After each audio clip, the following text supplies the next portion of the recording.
Hi സുഹൃത്തുക്കളെ, എല്ലാവർക്കും ഗിരീഷ് കുമാർ വ്ളോഗ്സിലേക്ക് വീണ്ടും സ്വാഗതം.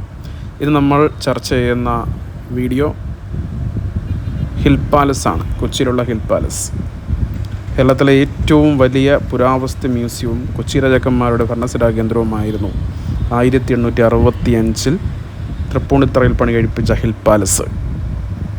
54 ഏക്കറിൽ തദ്ദേശീയമായ ശൈലിയിലുള്ള 49 കെട്ടിടങ്ങളടങ്ങുന്ന ഈ കൊട്ടാരത്തിൽ ഹിൽ പാലസ്, പുരാവസ്തു museum, heritage museum, dear park, കുട്ടികളുടെ പാർക്ക് എന്നിവ ഉൾക്കൊള്ളുന്നു. കൊട്ടാരത്തിന് ചുറ്റും നിരവധി ഔഷധ സസ്യങ്ങളുണ്ട്. കൊച്ചി രാജാവ് ശ്രീ ശക്തൻ തമ്പുരാൻ തൻ്റെ സ്വന്തം സമ്പാദ്യം ഉപയോഗിച്ച് 1865 പണികഴിപ്പിച്ചതാണ് ഹിൽ പാലസ്. 1980 കൊച്ചി രാജകുടുംബം ഈ കൊട്ടാരം കേരള സർക്കാരിന് കൈമാറി. പിന്നീട് പുരാവസ്തു വകുപ്പിൻ്റെ കീഴിലായ ഹിൽ പാലസ് 1986 മ്യൂസിയമാക്കി പൊതുജനങ്ങൾക്കായി തുറന്നു കൊടുത്തു. പ്രശസ്ത മലയാള ചിത്രമായിട്ടുള്ള മണിച്ചിത്രത്താഴ് സിനിമ കണ്ടുള്ളവർക്ക് അറിയാം.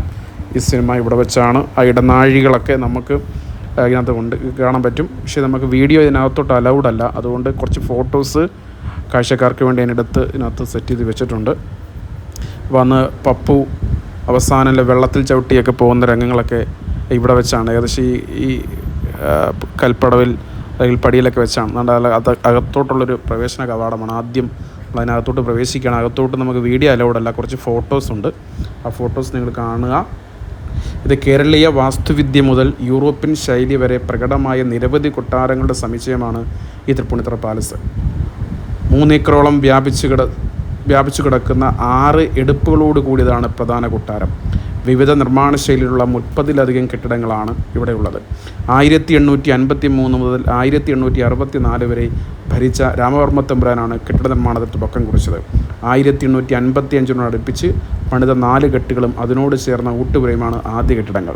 1895 മുതൽ 1914 വരെ ഭരിച്ച രാമവർമ്മ തമ്പുരാനാണ് കൊട്ടാരത്തിൻ്റെ മധ്യഭാഗം ഉൾപ്പെടെ നിർമ്മിച്ച് വിപുലീകരണത്തിന് ശ്രദ്ധ കൊടുത്തത്.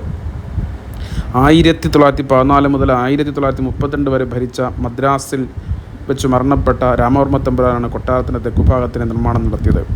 ഇദ്ദേഹത്തിൻ്റെ കാലം മുതലാണ് കുന്നിൽമേൽ കൊട്ടാരം അഥവാ ഹിൽ പാലസ് എന്ന പേരിൽ ഇതിന് കിട്ടിയത്. അതായത് കൊച്ചി രാജകുടുംബത്തിൻ്റെ ഔദ്യോഗിക വസതിയായി മാറി. ക്യാബിനറ്റുകൾ ഉൾപ്പെടെ രാജഭരണത്തിൻ്റെ ഓർമ്മകൾ ഉണർത്തുന്ന നിർമ്മിതികൾക്ക് പുറമേ അതിഥി മന്ദിരങ്ങൾ, പ്രഭുമന്ദിരങ്ങൾ, പരദേവതകൾക്കുള്ള തേവാരപ്പുര, ഊട്ടുപുര, പരിചാരവൃന്ദങ്ങളുടെ വാസഗേഹങ്ങൾ, കാലിത്തൊഴുത്തുകൾ, വാഹനപ്പുരകൾ തുടങ്ങിയ ആസൂത്രിത കൊട്ടാര നഗരം തന്നെ ഇവിടെ കാണാം. കേരളത്തിലെ തന്നെ ആദ്യത്തെ ലിഫ്റ്റും ഇവിടെയാണുള്ളത്.